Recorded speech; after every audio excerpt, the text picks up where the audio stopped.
Hello, everyone. Good morning, almost afternoon. My name is Jay Johnson. I'm a Christian theologian. I'm the faculty at Pacific School of Religion, and here at the Graduate Theological Union, it's a great pleasure and privilege to preside at this panel and facilitate our conversation after these presentations.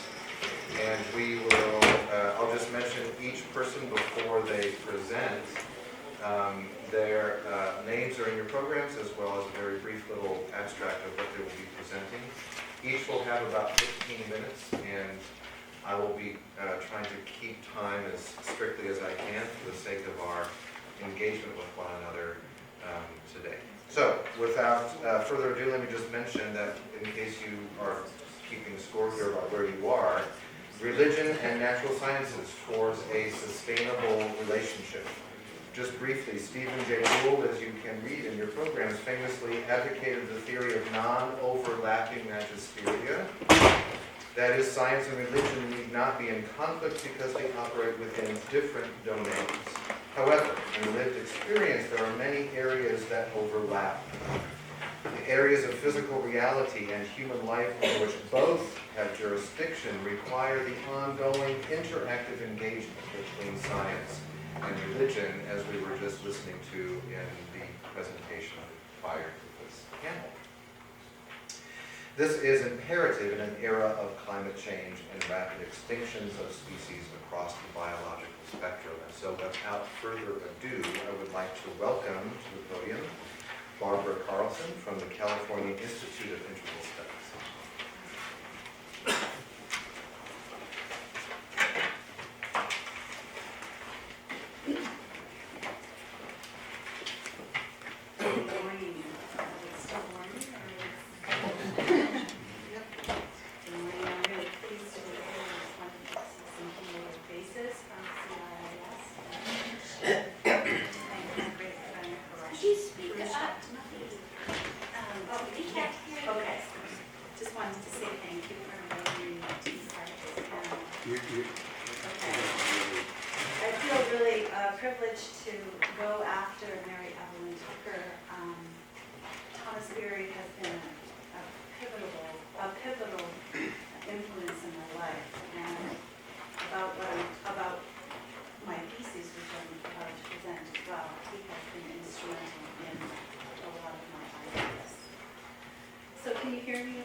I did a somatic psychology master's at European University, but before that I was a movement teacher for a number of years, having studied a movement discipline called Continuum, which some of you may know, but some of you may not.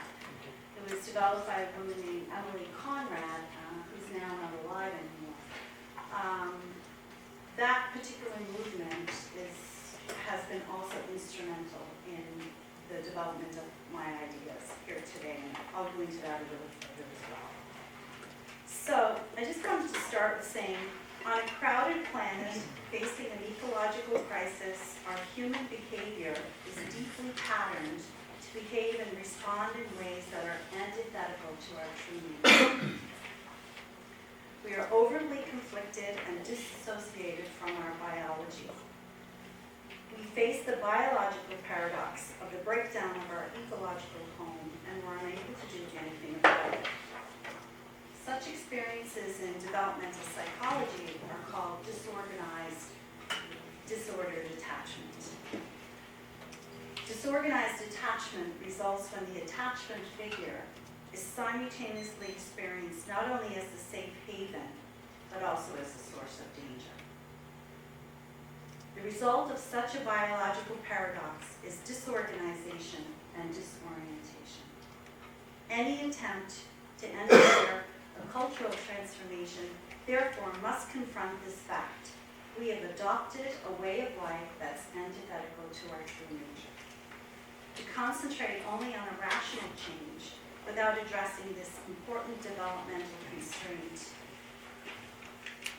is to dismiss our somatic intelligence as a species. So only by recovering our developmental tie to the earth will we be able to accommodate the increasing possibility of rapidly changing environments and unforeseen futures. So the implications of this topic are to place new value on creating eco-somatic programs for recovering our embodiment in and connection to the earth. So my whole thing is that our body, we need to talk about re-envision, we need to re-envision our body. We need to fall in love and re-enchant the connection we have with our body. I feel that a lot of the results of the ecological crisis are a denigration of nature that results from a disrespect and denigration of the body. If we feel our sensuality and if we feel our aliveness in our body, we will not want to harm the earth. So my whole lens is developmental psychology, because as a developmental psychologist, when we see children who have gone awry, their development has gone awry. We look at the ecological niche, the environment, what's going on at home. And what we see is that children who have a secure attachment to their environment, they flourish. Children who have a disorganized, disoriented attachment, they have the most psychopathology and they have the most aggression. They hurt animals and they hurt other children, and they often self-harm as well. So I started to get interested in all this when I read Thomas Berry's book, The Great Work. And he talked about need to reinvent the human at a developmental level.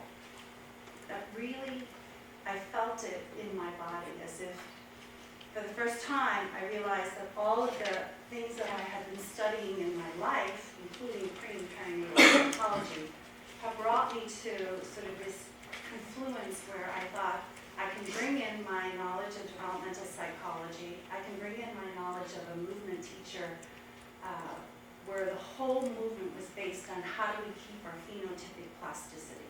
How do we keep our developmental plasticity instead of becoming like machines? That's the movement I studied. It was very embryological, it was very free-form, it was actually like water. The woman who developed it, Emma Conrad, got all of her information about this, about how the cells were self-organizing and how the body was self-organizing and how the body actually had a memory. Tissue has memory. And not only that, but tissue wants to attach. From the time the egg is released from the ovary, the first thing it has to do is attach to the uterus in order for it to develop. Otherwise, it won't. Attachment is inherent in development. And we see it in children. When children go away from the ecological niche, development goes awry. So I feel like in some ways we've gone away from our true nature and we've internalized the mechanistic mindset and we've become like machines instead of living, breathing organisms. Living, breathing organisms that are embedded and embodied in a cosmology, a living cosmology. We are dependent on the earth. It is our only support system. And our tissue, which we know has memory, this is now science, implicit body memory. We see it in psychoanalysis all the time. People remember things from way back in the uterus, being a fetus, being an embryo. I've had clients remember past lives, so there is definitely memory. And I believe that our tissue has a memory and wants to attach to the earth.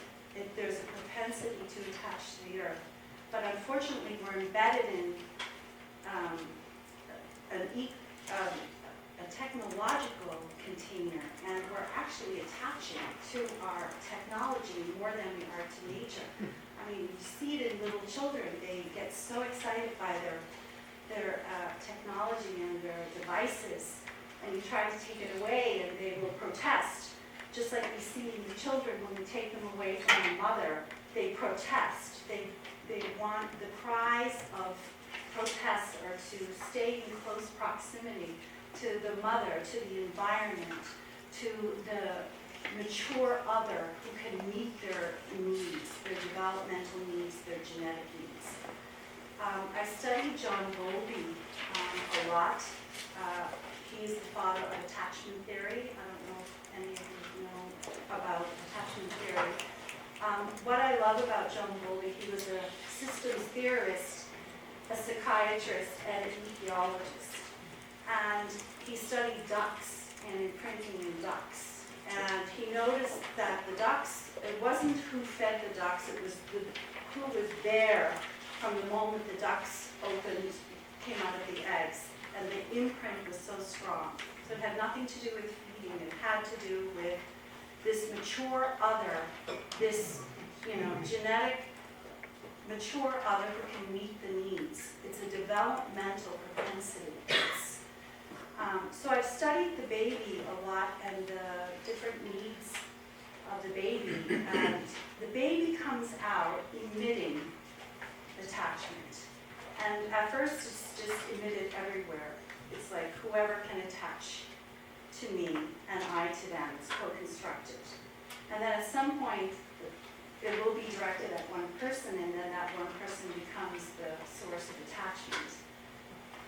But what John Bowlby noted was so wonderful about this is that tissue does, have this propensity to go towards an environment of evolutionary adaptiveness. And when it doesn't go towards or can't find or meet an environment of evolutionary adaptiveness, that's his word, evolutionary adaptiveness, it will not flourish. So, Mary Evelyn Tucker was talking about we need to evoke. I got interested in this topic when I was teaching movement out in nature. And I've never taught movement in nature before. I taught movement in studio. So I started teaching movement outside in a beautiful garden. And the movement that I teach is continuum movement, which is, as I mentioned, the focus is slow muscular effort to create phenotypic plasticity. So the idea is to sort of find your own sort of embryonic self, the self that's still developing, the self that is not finished, the self that's in a participation with life, a living cosmology. And there was something about lying on the earth and doing this movement that I was profoundly shaken to the point where I thought, these look like embryos that are still unfolding. And I didn't give any instruction, because the whole point with continuum movement is that there isn't a lot of instruction. The whole idea is to find the movement within yourself, to find the slow, whatever it is that's moving through you, and express it in movement. So sometimes it would come just as one gesture. Sometimes it would come weeping, sobbing. Somebody would lie on the earth and sob. And it was just a sense of loss, a sense of having been disconnected from, a sense of having disavowed something, and I was giving them now permission to symbolically lay their body down on the earth and participate in a sensitivity with nature and cosmos that was not rational, that was not cognitive, but that was stirring something within the very soul and spirit of that person that felt like they could recover their true nature, which is a living, breathing organism, as opposed to a machine that they're driving, and have lost a complete connection to their flesh. And so this is what prompted me to go back and study a doctorate in transformative studies. Thank you. Because I thought, this is important enough that I feel like it needs to be a combination of science and art. It's not just art I'm talking about. So I studied Humberto Marchorena and Francisco Gralla and Mary Evelyn Tucker. I know is smiling because they are the fathers of autopoiesis, which is the body is a self-organizing entity, which means that it's not a finished, static. This is not like an event. My body, even as I'm standing up here, is organizing around being in front of all of you and expressing some of these ideas, which are still new to me. I'm still just bringing them out into the world, so they're still very vulnerable. And I'm noticing all of that, like my heart, and I'm noticing my eyes and my brain, and I'm noticing my whole organism and how it's all shifting, just being here in front of you and opening myself like this. And, but also noticing that I'm very grounded. And I think this is the art and the science that I'm talking about. The science has given me, and of course Bowlby as well, Bowlby's theory of attachment is fabulous. If you want to do some extra reading on human development. What's really fascinating about Bowlby's work is that he focused on the still developing organism, whereas Freud and Jung focused on the fully developed. So I think in a time of existential, we're in an epoch. We need to re-enchant ourselves with this home as well as the exterior home. So it's almost like we need to do a reparation around our internal home and our external, the implicit and the explicit. To focus just on one, which is outside, or one inside, is really, it's not to do justice to the living cosmology that we live in and that we are part of, and that our bodies are carrying on this developmental system. Like I often say, I'm standing up here as a biological developmental system embedded in the earth. And so I think that we can attribute a lot of the problems to the eco-crisis that we've gotten so far away from our true nature. And we need to really come back into the fact that we're still developing, and cultural evolution evolves much faster than biological evolution. We know that. And so we've made a huge leap in, 1 minute. We've made a huge leap in our cultural evolution, and our biology is still trying to catch up. And so we need to create places and containers where people can be supported in allowing the next steps of our human development to unfold. And that's what my work is.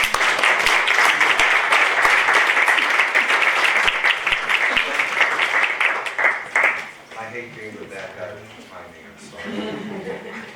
And I was so wanting us to get into this, I neglected to mention Barbara's, the title of her piece. I'll do it after she just did that, which is Embodiment in Nature Toward a Fuller Ontology of Human Becoming. That's what we just heard. And,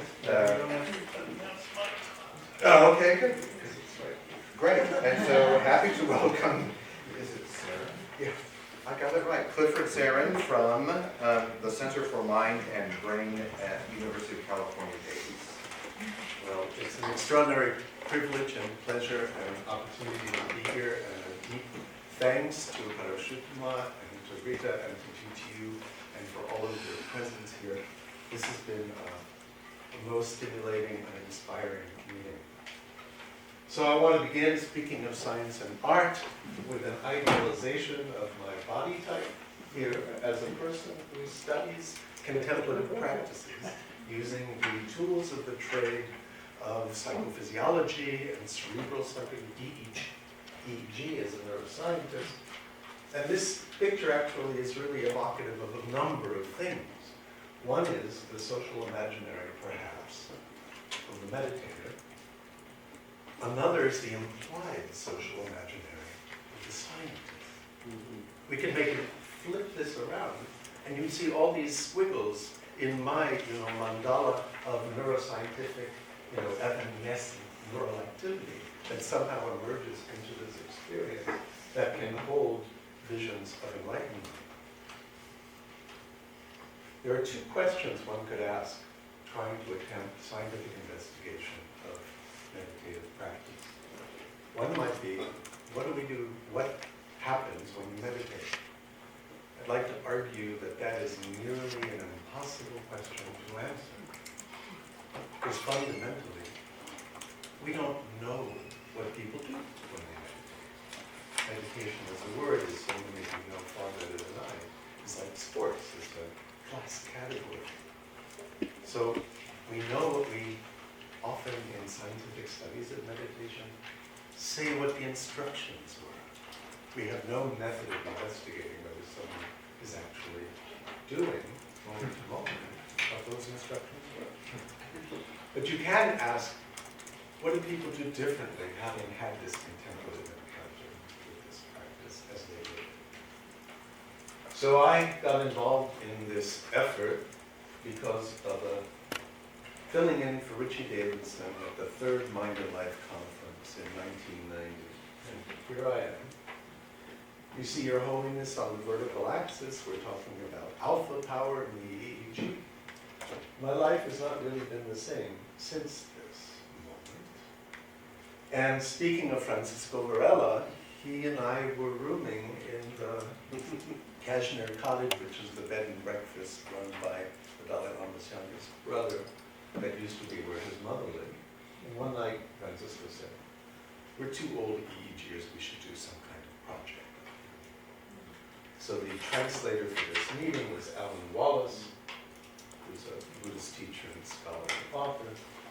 And together with Richie and Francisco and others, we mounted a kind of field trip, brought about 1,500 pounds of equipment to India. And Alan's teacher, again, and said, "Oh no, don't build a lab here. You go take it all up the mountain. You go talk to these guys." So we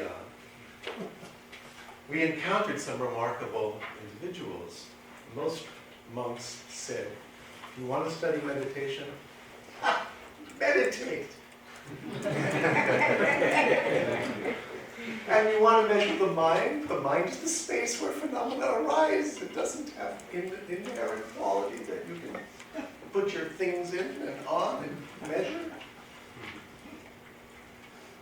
So this man was one of the few who would talk about their practice. And he had been tortured by the Chinese.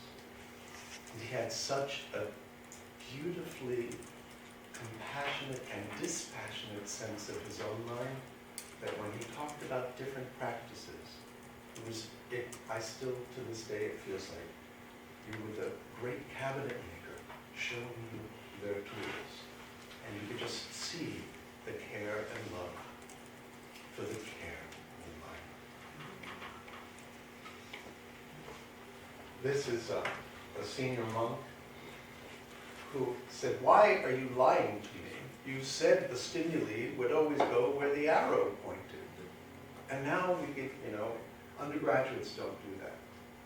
You put a catch trial. If you say, "Pay attention, look at the center," the arrow will point to where the stimulus happens. Sometimes you cheat, and the scientist puts the stimulus on the other side, and this way you can assess what's called covert visual orienting of attention. Because the arrow tells you where to put your attention without moving your eyes. He said, "Why did you lie?" We said, maybe there's a cross-cultural issue we need to be thinking about. We showed small film clips and looked at people's facial expressions. We showed the Dalai Lama an EEG example. And what he did is he said, How do you calibrate the x-axis so you can measure the frequency of the brain waves? That's why everybody's looking at me. There's Charles Taylor in the back. This is, I believe, Joseph was there in that room at that moment. But when we did an EEG demonstration at the Institute of Buddhist Dialectics, these monks are all laughing because we've deigned to put some funny hat on the head when everyone knows the mind is here.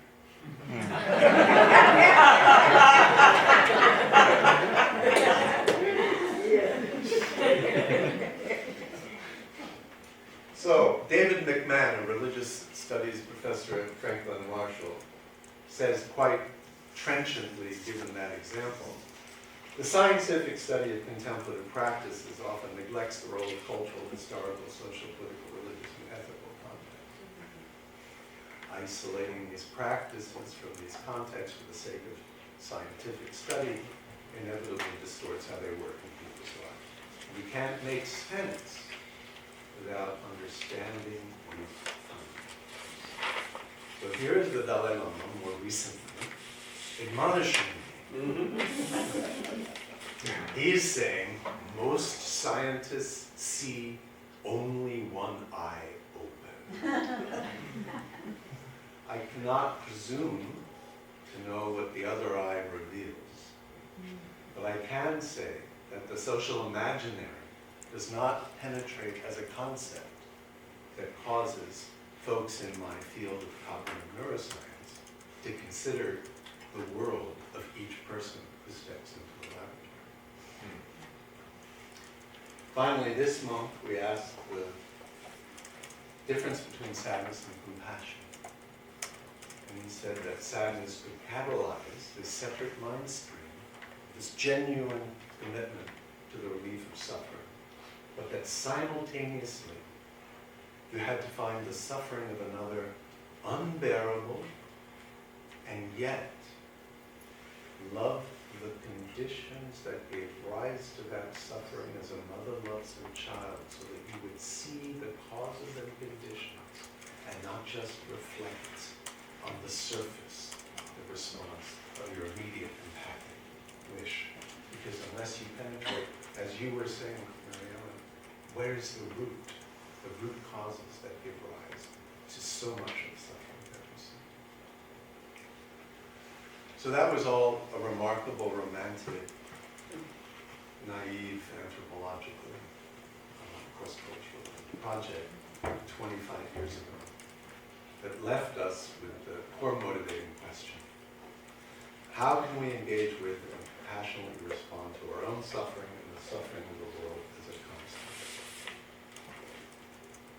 So just to let you know that we are so responsive to our local environment, sometimes a scientific experiment can really be evocative of a larger view.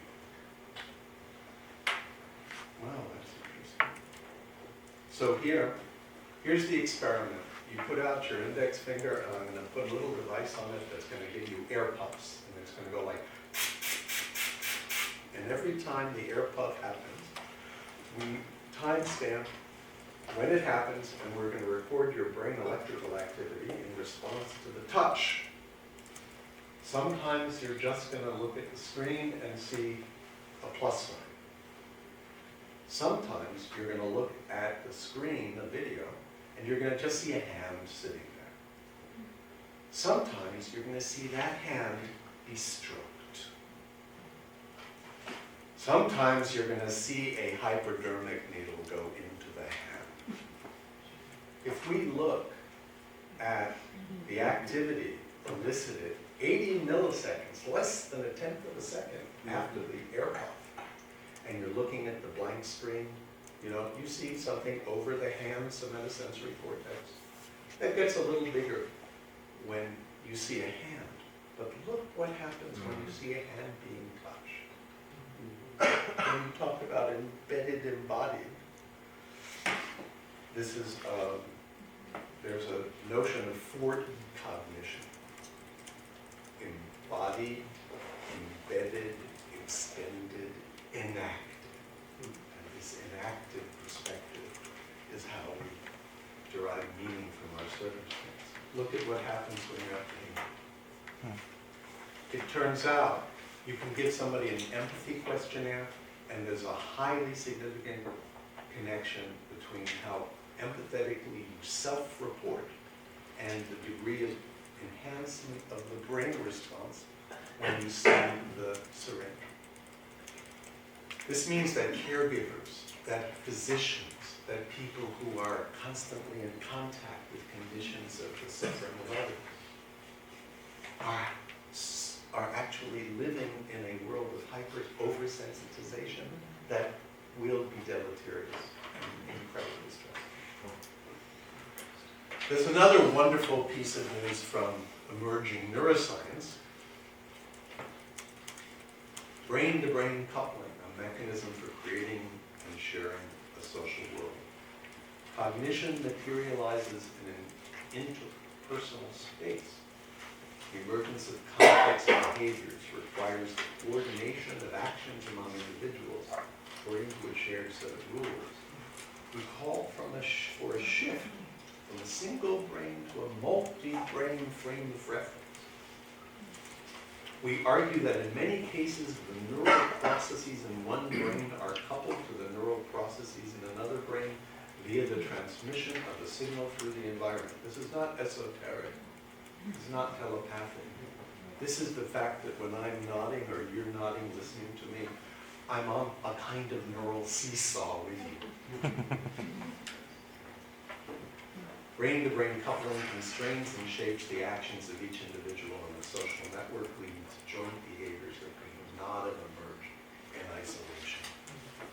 So when you have those religious marchers on Park Avenue or Fifth Avenue, the whole city shifts. So I've been part of, in the last 3 minutes, I'll talk about the last 14 years of my life. A study that looks at the consequences of intensive meditation practice called the Shamatha Project, where we had 2 3-month retreats that we did at Shambhala Mountain Center. And Alan Wallace taught those, and it's about attention, meditation, practice, train attention. We had a whole village of collaborators and funders, and because of the lack of time, I'll simply say we had a 3-month retreat in 2007, 10 years ago, and a matched group that we had flown to the retreat center as a control group, and then they did their own retreat, and we followed them up for up to 7 years. And this is Red Feather Lakes, Colorado, and a meditation lodge, and Alan teaching the second retreat. We built a lab. He's basically teaching shamatha practice. Stable, vivid, focused attention, focusing on mindfulness breathing, observing natural events, and the 4 immeasurables: loving kindness, compassion, empathetic joy, and equanimity. And of course, we expect the ability to focus attention to include increased access to experience, faster recovery from provocation, and increase in pro-social tendency. So we have a whole kitchen sink approach, which I won't go into. When I show you some telomeres, chromosomes, the ends of the chromosome that shorten, that put a hard stop on your longevity, discovered by Nobel laureate Liz Blackburn at UCSF and her colleagues. Every time your cells divide, the telomere gets a little shorter, but there's an enzyme telomerase that can re-elongate telomeres. And we found in our 3-month retreat, this is a control group, this is a self-selected, demographically the same students of Alan Wallace, just not in retreat, looking at the amount of telomerase after 3 months relative to a change in a sense of purpose in life. And look at the relationship in the retreatants of a change in a sense of purpose. This is a measure of an enzyme that repairs the shortening of chromosomes. Not a measure of the length of those chromosomes. But for that, we went to Spirit Rock. We built a blood field laboratory. We had people at the beginning and an end of a 1-month retreat in West Marin. 3 weeks after the beginning of the retreat, in a control group of people who are not on retreat but do retreats, drawn from the same insight meditation community. You see, this is a graph of individuals with their telomeres getting shorter. This is measured in peripheral blood monocytes, a white blood cell, and you see about an equal number. They're getting shorter, and some are getting longer. 3 weeks. The retreatants, more people get longer. Those who get shorter get less short. This is the first evidence in longitudinal of increased length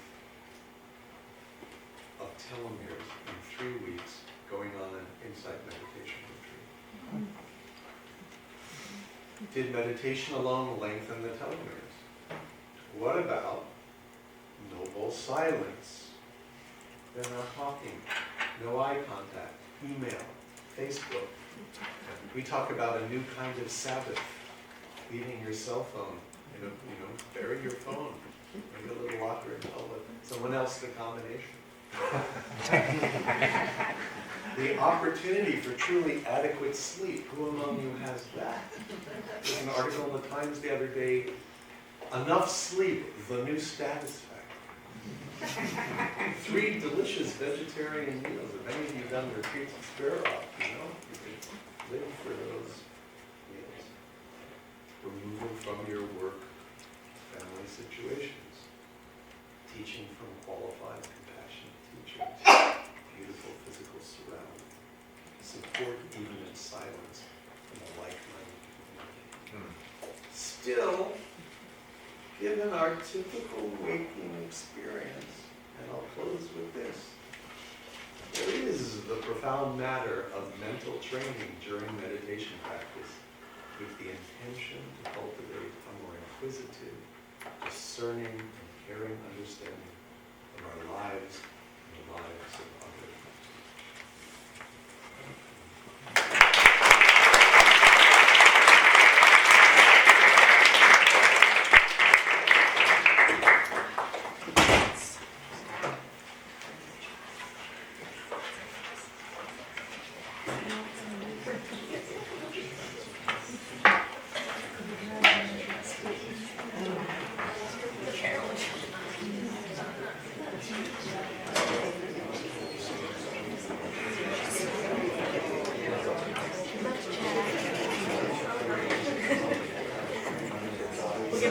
Happy to continue this rich feast this afternoon with Krish from Krishna, from Jay Graduate Theological Union, speaking to us towards a contemplative model of clinical chaplaincy and its permeations.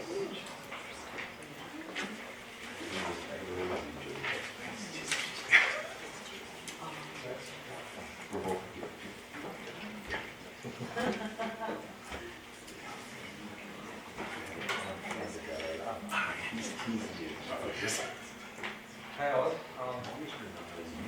Good morning, good afternoon. So many brilliant minds spoke and so many beautiful hearts made them speak. I'll try to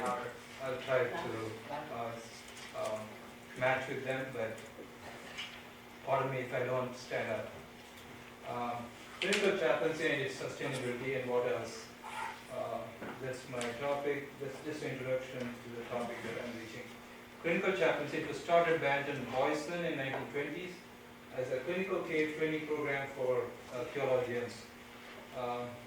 Current status is minimal scientific understanding of what clinical chaplaincy entails. Patients don't pay for the services. Chaplaincy departments are run on the charity of Medicare and other profit-making departments of the hospitals.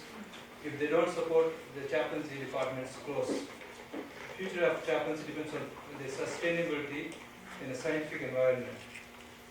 This is my topic, conceptualizing what a chaplaincy is and towards a new theology or new communities. Chaplains form part of multidisciplinary healthcare team, and they are not medical professionals. They provide care, but they don't know how to diagnose, what to prescribe. They heal patients. They don't know what the healing process is. It's a very complex situation. It's a problem, not knowing what they do in real conceptual way. Why bother? Because it impinges on the patient care activities. It also impinges on, reflects on how we educate and train students. Problem analysis. Similar to clinical chaplains, clinical psychologists, they are not medical doctors either, but they get some amount of clinical training to enough to diagnose and provide care. And more importantly, their methodology is and their outcome, clinical outcome, is enough to make them billable. Their service is billable, but chaplains' service is not billable, and the question is why. It's a very big question.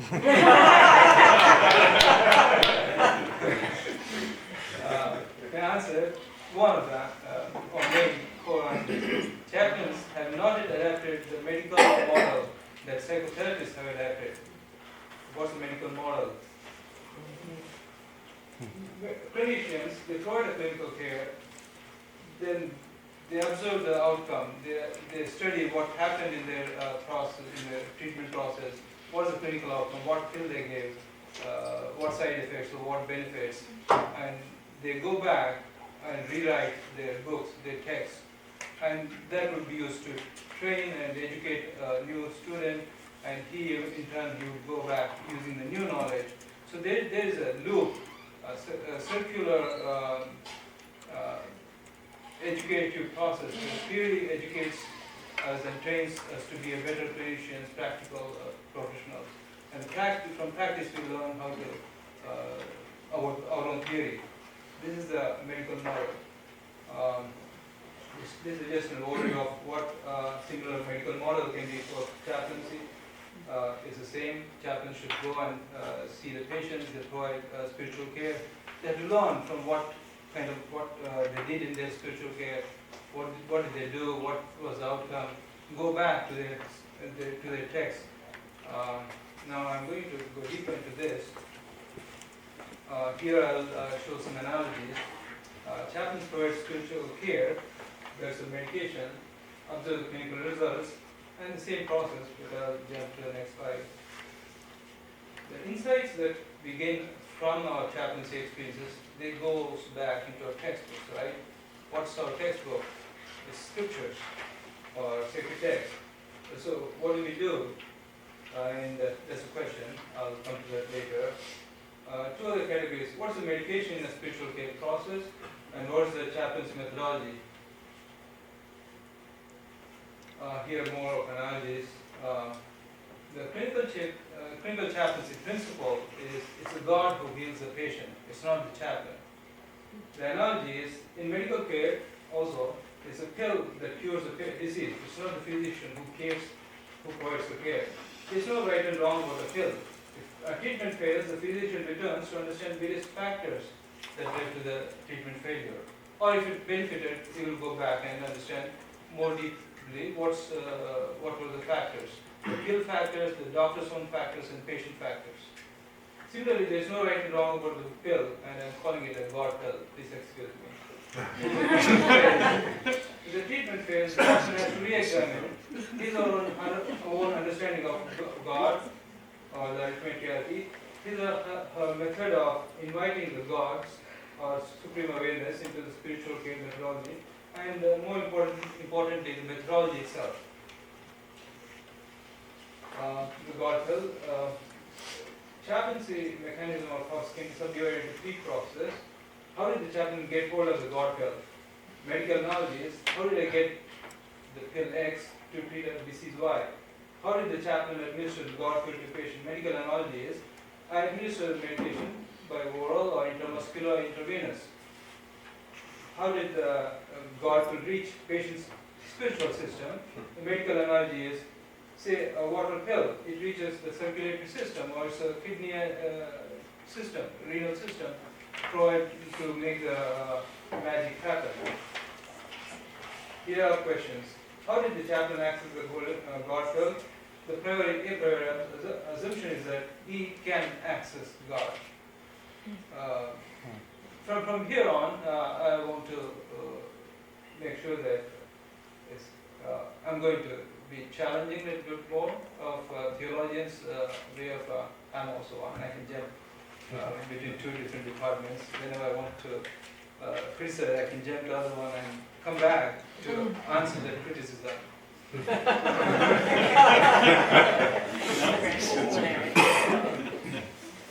So, we have to understand what God is and how it is to be understood. Is it the chaplain's understanding of God, or is it patient's understanding, and how to bridge the two? Aspect 2, how did the chaplain give the God pill to a patient? Take a medical analogy. Physical medicine is delivered physically. I think I've said this. In clinical psychology, mental medicine, which is a counseling or cognitive behavioral therapy, is delivered through talk or counseling. What is the method a chaplain administers his pill? It's a very good question. From here, we can say, I can claim that chaplaincy is not psychotherapy. Once I start talking, I'm going into the realm of clinical psychologists giving psychotherapy. So there's something else, some other mechanism or process through which a chaplain works. Final question is, what is the capacity which is used by chaplain to administer the God pill? How does the God pill reach the patient's spiritual system? Here, I think I said this. Recap of medical paradigm, theory substance practice, practice substance theory. What is the theoretical ground that informs chaplaincy? Scriptures provide theoretical knowledge and understanding of God for clinical chaplaincy. Insight gained from clinical or practical spiritual care experiences is to be taken back to the textbooks. We can't alter scriptures because they are canonized. What then do we do? Not abandon our quest for medical paradigm, but to study scriptures through the medical paradigm, to interpret them using the insight gained from clinical care process. This is where I am proposing this hermeneutics needed, which is grounded in clinical chaplaincy. Are we willing to reinterpret sacred texts? This is a challenge to all the theologians. Is there a hermeneutical approach for interpreting scriptures for practical clinical purposes? Here is a nice quote. I pulled out from a great guy called Jesus. It's God's will that is fulfilled and not mine. So this relates to chaplaincy's principle. So God who heals the patient, not me as a chaplain. And Jesus adds, very truly I tell you, whoever believes in me will do the works I have been doing. And they will do even greater things than what I have done. This is where I'm trying to propose that we can be mini Jesus or mini Buddha, mini Krishna, whatever, if we can challenge ourselves to grow spiritually. If for Jesus' words to come true, we need to study Him. How did Jesus access God's will to heal His patients? Very, very important question. I think nobody will answer this question other than theologians. That's the reason why it's a challenge for theologians to stand up to what medical world is trying to do. For this, we need to reinterpret biblical narratives of Jesus' works in the light of clinical challenges. Similarly, we have to reinterpret divine personalities and their acts in other religious scriptures too. Brings chaplaincy into conversation with evidence-based medicine. Scientific credibility of clinical chaplaincy process will establish its financial self-sustainability. The feedback loop of theory and practice sustaining each other will impact theological education, which in turn informs clinical chaplaincy more efficiently. Guess what benefit medicine will reap from this process? They get to know what is spiritual capacity or what is spiritual soul. nowhere in medical textbooks there is anything called a soul, for example. What is individual spiritual system? Analogy against circulatory or hepatobiliary system. What is God or supreme reality? Can there be any analogy at all in medical text? Medicine has no answer for this, but they have the analytical skills. Theologians and saints among them have an access to supreme reality, but they do not have analytical skills that have analytical skills. So we need a collaboration between these two specialties. Now, how to build an evidence-based medical chaplaincy, that's my doctoral research, and this is a scientific grounding on which I am building the process. Thank you.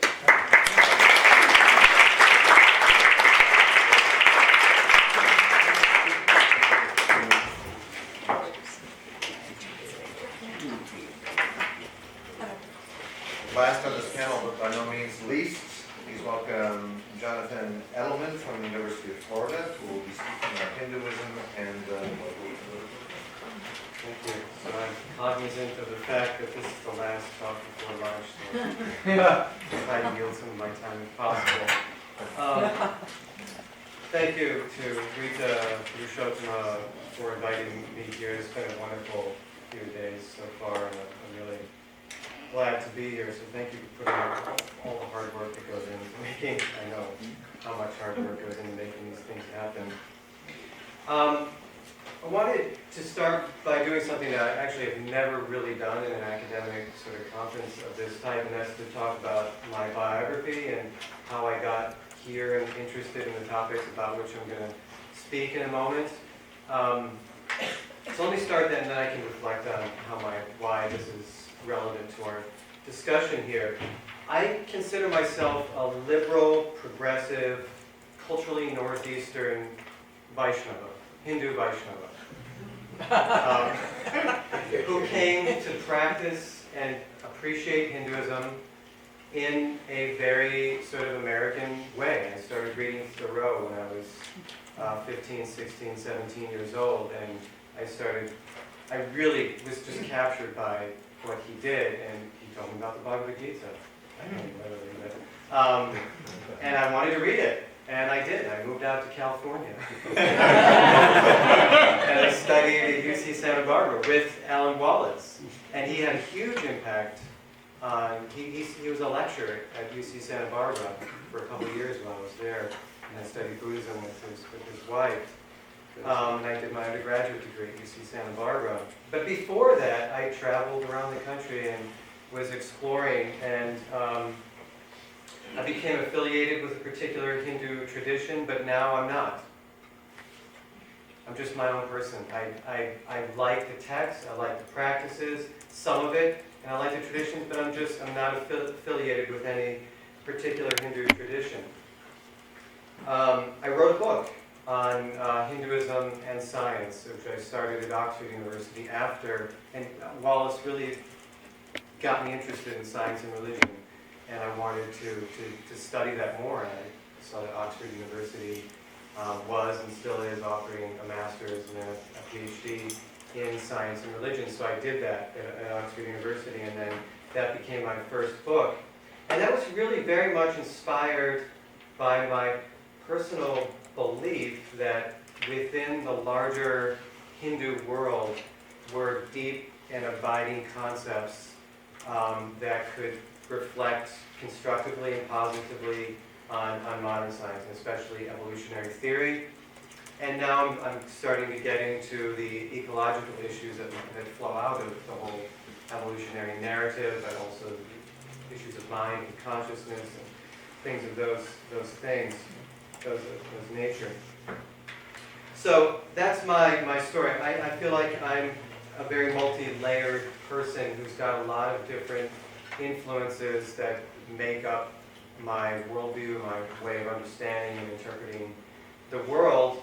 And bringing that back to sort of an ecological perspective, that's also just the reality of the world that we live in. I grew up in Massachusetts.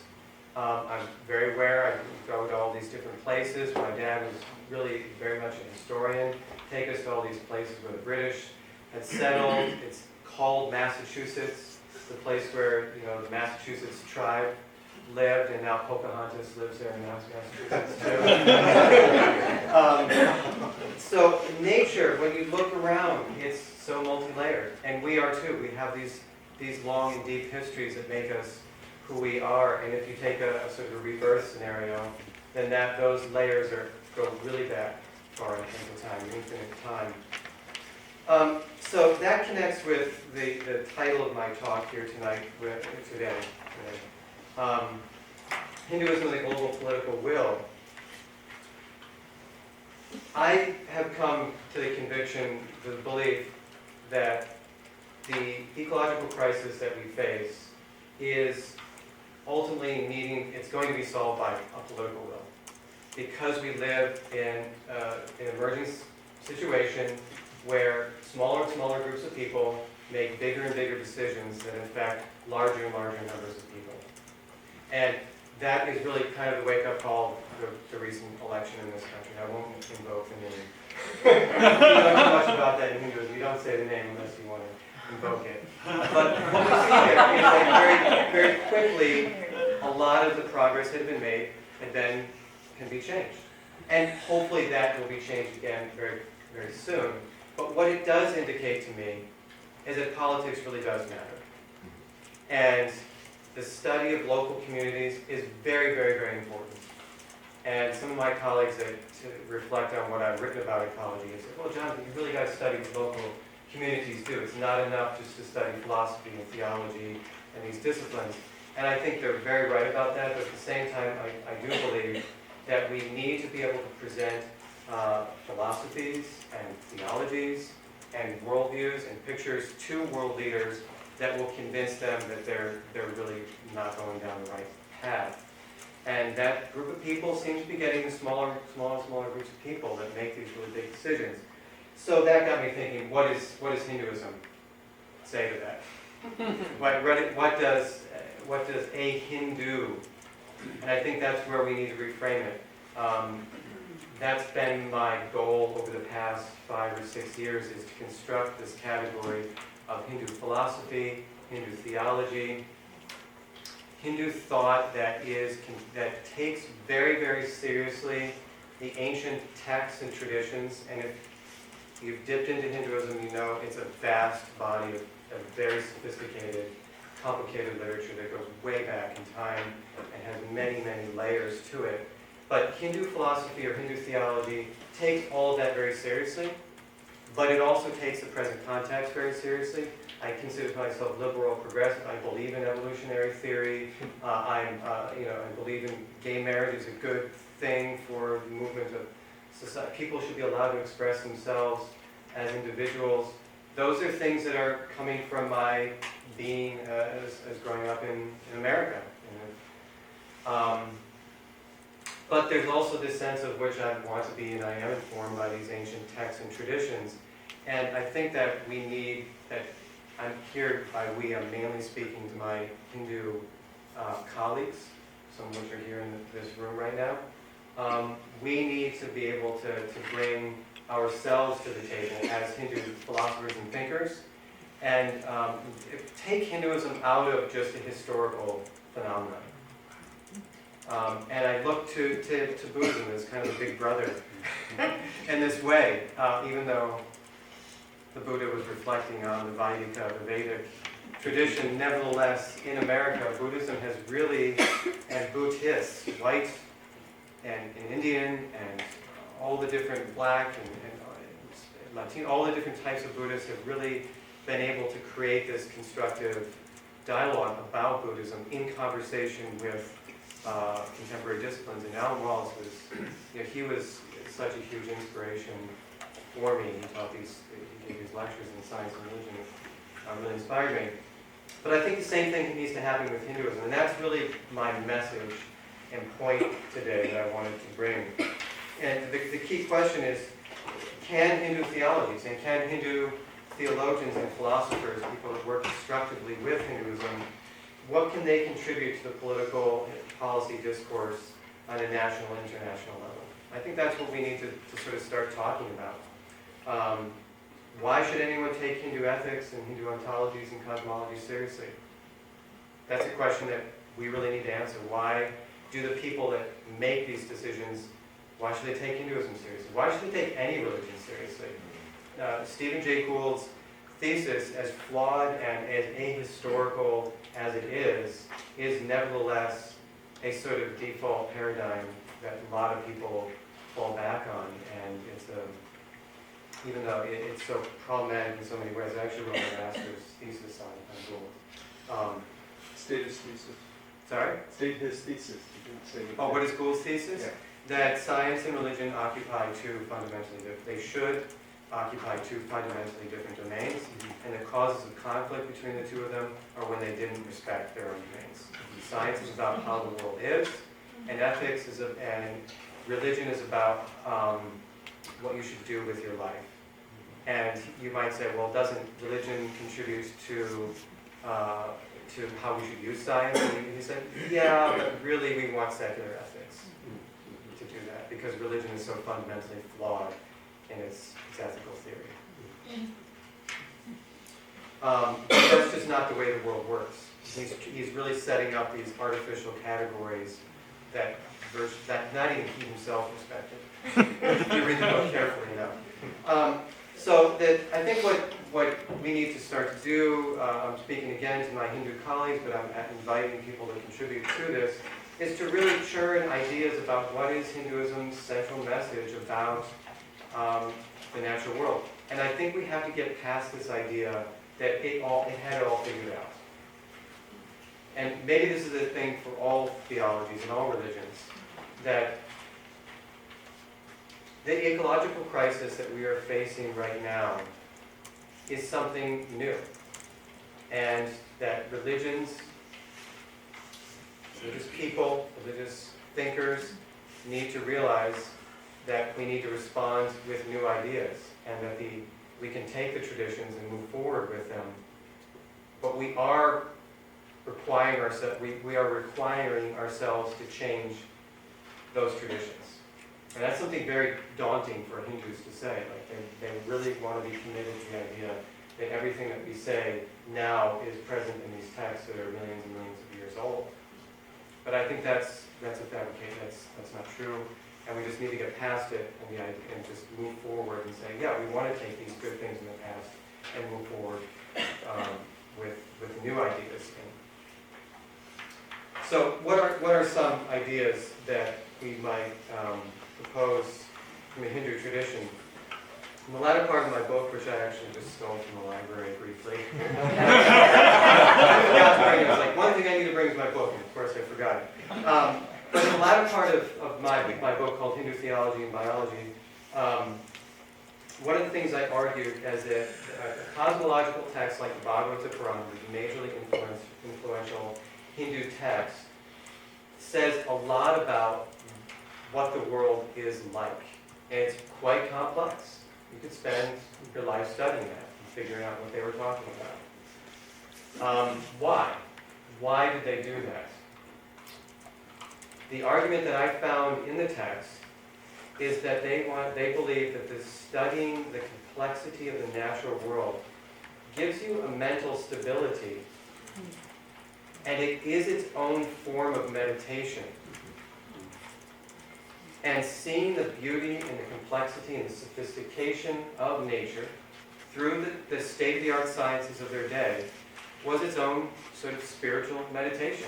And the text argued that you have to do that, and it framed it in the Yoga Sutra terminology, the Ashtanga Yoga system. They called it dharana. That it's a concentration that you need to develop. And this concentration, learning sophistication, the beauty, the scientific complexity of the world, would help push your mind and give you the mental stability to think about a subtle reality that permeates and is beyond that physical, phenomenological reality. So it's a contemplation of God's earthly manifestation, his earthly body. The text also frames this as a devotional. This is a bhakti, I think is the other. So there's that. There's this sort of meditative, contemplative, scientific project that's in the text that we might make sense of and infuse a sense of sacredness in the scientific literature and discussion of the natural world itself. There's also very much a devotional component to this, that this is a form of devotional worship. And Hindus worship in temples. If you go to India, you're going to see a temple everywhere. In the taxi, you get in the taxi, you're going to see a temple, you're going to see temples everywhere. Imagery and the worship of images is pervasive within all the variety of Hindu traditions. Hindus respect the images. They clean them, feed them, dress them, create a beautiful sacred space around them. But a text like the Bhagavata Purana is arguing that the world itself is also a deity. It's also an image of God. One argument we might put forward is that, yes, it's great to respect the image in the temple. Yes, it's great to worship the image in the temple and keep it clean and pure. But the world around us, the space that we live in, is just as much an image of God as well. And why is that not attended to with the same devotion and intensity that you would attend to the sacred image in the temple? That's another route that might be developed, and these are routes that I don't know if they have been adequately developed thus far. There's a lot to say about that, what's going on in India. So, another possibility is the work that Jagadish Chandra Bose did in the 1920s, early part of the previous century. He was Hindu, motivated by Hindu sensibility, wanted to prove scientifically that non-living matter is alive, that there's a type of sentience in crystals, in metals, in plants, in dirt. And it is reactive, sort of, and he was motivated to do this experimentation, which has not been followed up, and it's maybe not the same rigor. But as a worldview, as a picture, Hinduism says that Brahman, the spiritual reality, pervades everything. That the same thing that makes me me, that gives me, that provides my sentience and sense of, well, wanting to be well, to flourish, that same thing is in everything. And we recognize as a species that it's really wrong to treat other human beings badly, and we're willing to punish other human beings for treating other human beings poorly. But isn't the same sentience that pervades us as human beings the same sentience that pervades all living things? This is something that's been developed in a recent paper I read by Ron Taylor, a colleague of mine, ecocentrism. That it's not just the human being that is the center. We as individuals are the center of our own world and our own universe, our own space, but the world in which we live, the ecology out of which we emerge, is actually the center of all being. We would not be here without the earth and all the things that interdependently and codependently gave rise to our body and our mind and the food we eat and the air we breathe. So this idea of ecocentrism, which is becoming a new term in the ecology literature, I think is really easily connected to some work that Bose had done, and just a general Hindu picture of spiritual reality pervading all things.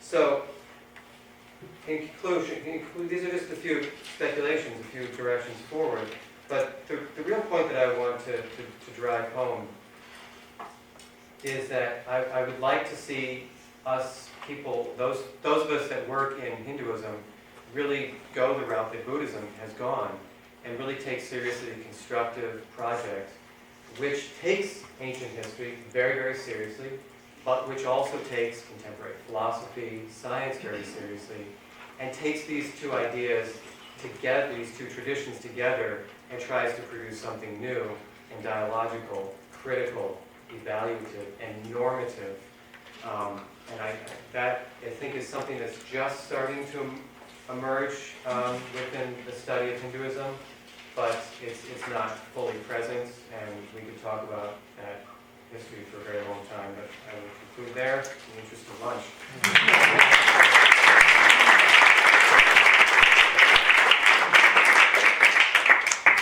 This may be one of my greatest achievements in life. We are on schedule. So, but barely. So, we do want to offer some time for a little bit of question and answer. Because time is short, please make your questions short so that we can have multiple voices engaged with this great panel. I saw that hand. My question's for a wonderful panel, by the way. I love all the papers, but my question's for Jonathan. Sort of a meta question. Our histories are very similar, as you know. I mean, Substitute Missouri from Massachusetts and Vedanta Society from unaffiliated, and we're the same person, right? So, and I'm, of course, very much in agreement with the agenda you laid out. My question is, what prospect do you see, what hope do you see for work like what you're doing, the kind of work that I do, the kind of work that many of us in this room do, really having a kind of resonance and impact on the larger Hindu community? And the context of my question is just the sort of despair I've begun to feel from just watching social media and the kinds of political conversations that are going on there within our community. And even the very fact that we see this as our community might be contested by some, but I'll let you answer the question. It's, I recently moved to Florida, and there's a very large Hare Krishna community there. It's the largest Hare Krishna community in all of the Western world, as far as I know. And some of the elder members of that, as well as some younger people. And then there's also the Orlando.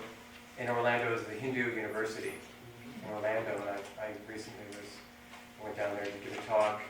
And I've started to do a little quote-unquote fundraising, because I also run the Center for the Study. I run with the, I run under the Interdisciplinary, the Center for the Study of Hindu Traditions at the University of Florida, which supports our PhD and MA program in Hindu traditions. And so we have to do some fundraising. It's built up on an endowment. I think there's a real problem there. I think there's a genuine problem there, and it's going to take a lot of real careful attention and thoughtfulness about how to fix that problem. Because right now we need funding from, if we want to develop a Hindu theological dialogue, you need people to support that. You can't depend on secular universities or private universities even, because they don't have those tracks. It's not something they do. And if they want to do it, the funding has to be there. And that's going to come.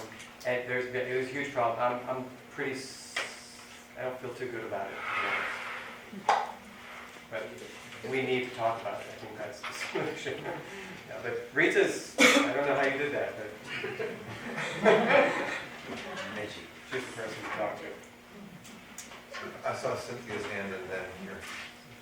I'll make a very short question. Barbara, I thought that your introduction to brain-to-brain coupling was really interesting, and that it bears a lot of possibility. It was me. That was, Oh, was that you? Please, Excuse me. this place. Sorry, We're sorry. the same person also. I guess I really can't They look very get the two mixed up. So. The ministerial overlap. The management and It bears a lot of possibility for questions of moral agency, and I won't go into that. I only want to know where, on an introductory level, to read more about it. Uri Hassan, I can send you the PDF. He's at Princeton. He's a neuroscientist. Thank There's you. a beautiful review paper in the Proceedings of the Royal Academy of Sciences with him and Chris Firth, Okay. talking about chamber music and how people negotiate walking in a narrow hall, not to mention the complexity of the world. Okay. Thank you. right here. Well, my question is also for Clifford, and I love that idea of the brain-to-brain coupling, and I'm just curious if there's any research about human to non-human brain. Well, if I had one moment later, other than John Lilly and how a lot of us began, just gave away the story. There is work now in terms of mammalian altruism and, rat-to-rat coupling, but where I'm sure that this is going to be an area that is going to be explored. And we're already seeing people do machine learning with audio files from their dogs, where there's a linguistic sort of a primer coming out for the meaning of situatedness for people in their communication with their pets. But there's no question that this would be, we're embedded in our physical surrounding. We're embedded in all the beings that are impacting us. And this, had I had some more time, I would have said, well, think about the implications, which are directly related. Yeah, thank you. Right here. Yeah, to my comment to Parmeshwaram, I am a medical doctor. In 60s, when we were learning clinical medicine and how to approach the patient, those days, what is the thinking about of the patient was not given to us. Just what is your disease, what is happening, and that was the only time we were not allowing much to talk to them. While in the process of learning, it happened, they started changing medical education. So similarly, your job looks tough, but theology as well as medicine combination definitely is the need of the future and in the present too. So, what about Barbara? Developmental psychology and things that happen to children. So Melanie Klein and some of these people, the sort of traumatic experience that they have as childhood. Does that have a bearing on the way in which, the people who are now sort of, at the heads of our government, corporate world and so on? I mean, you see a pattern. You think, do these people disturbed when they're children with the same worried and abandoned and so on?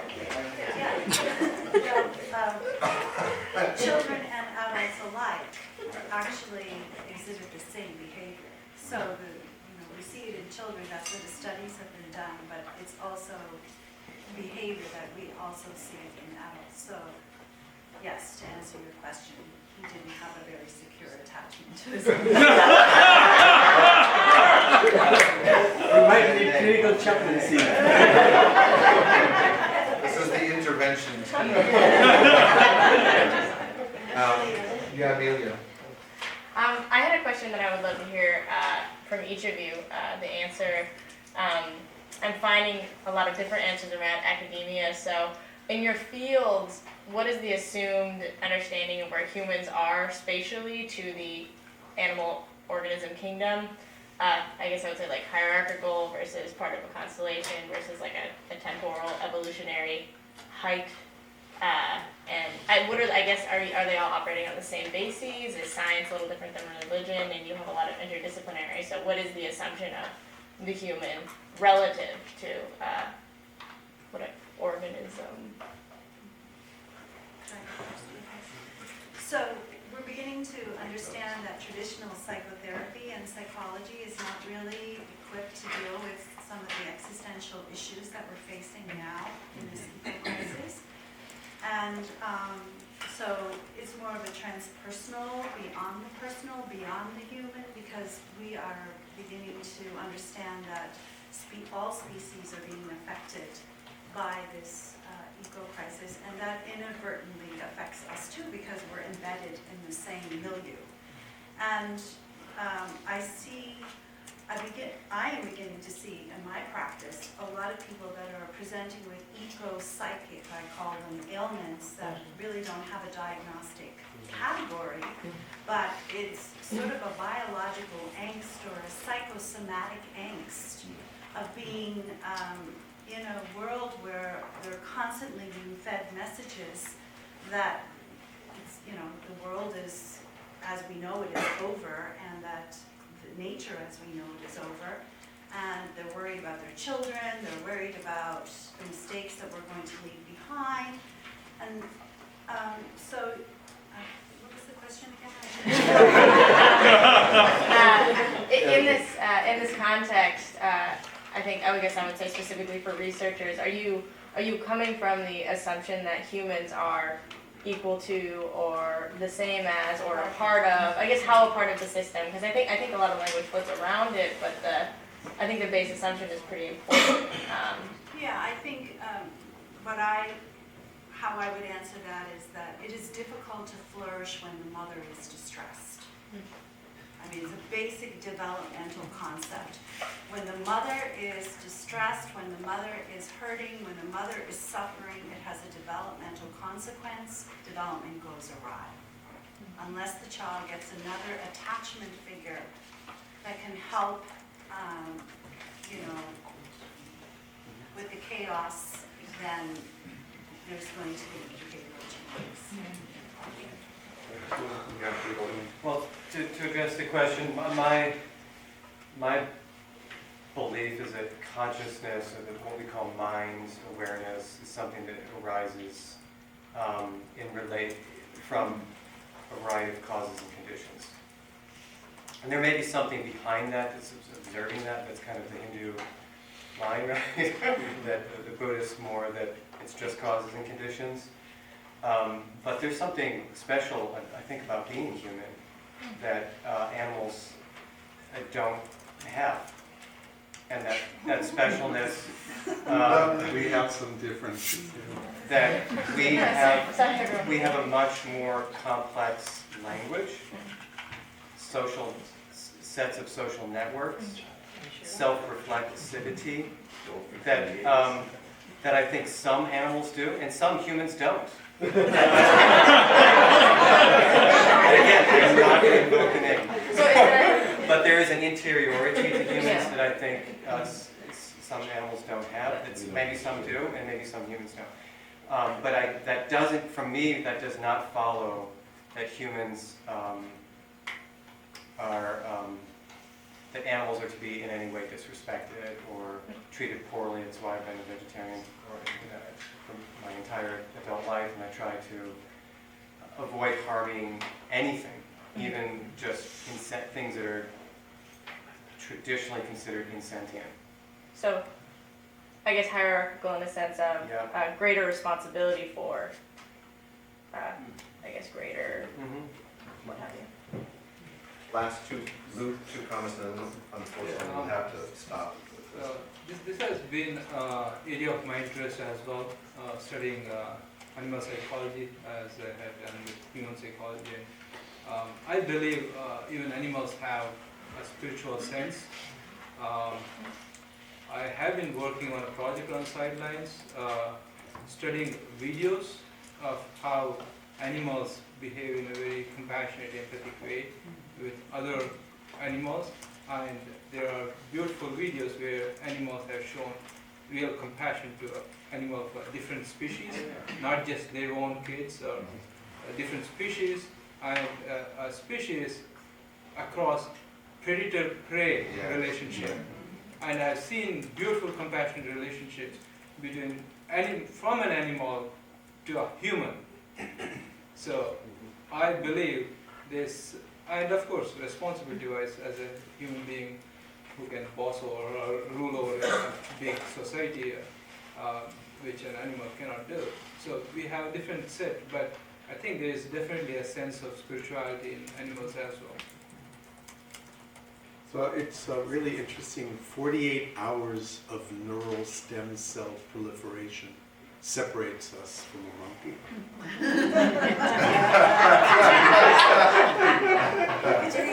48 hours of neural stem cell proliferation. Do you mean in utero? In brain development.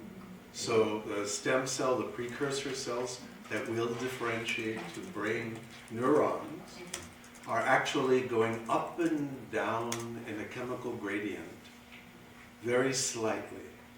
And at some point, as the developing cells push them to that gradient a little more, gene expression changes and one of those cells commits to becoming a neuron. And every 12 hours, there's a doubling of cells. So the first thing is we are stardust We are nature. The decussation of human is a human creation. So yes, our language differentiates us, but we are also, the first day, we had soundscapes. And if you've been on safari in Africa and you've seen the birds connecting with the giraffes and the zebras, and you are overwhelmed with the distributed intelligence of the environment. And so it felt like, we're around where we can't see the corner of an opening to really acknowledging the wide intelligence that is non-human. There was just a big thing running around with the octopus getting out of the jar. It's like, there's so much intelligence. Bees have this unbelievable thing, and the more we understand our interdependence and our distributed cognition, the more we will have the tools to perceive it elsewhere. Migrating birds. And So like flocking behavior within and between individuals. So please join me.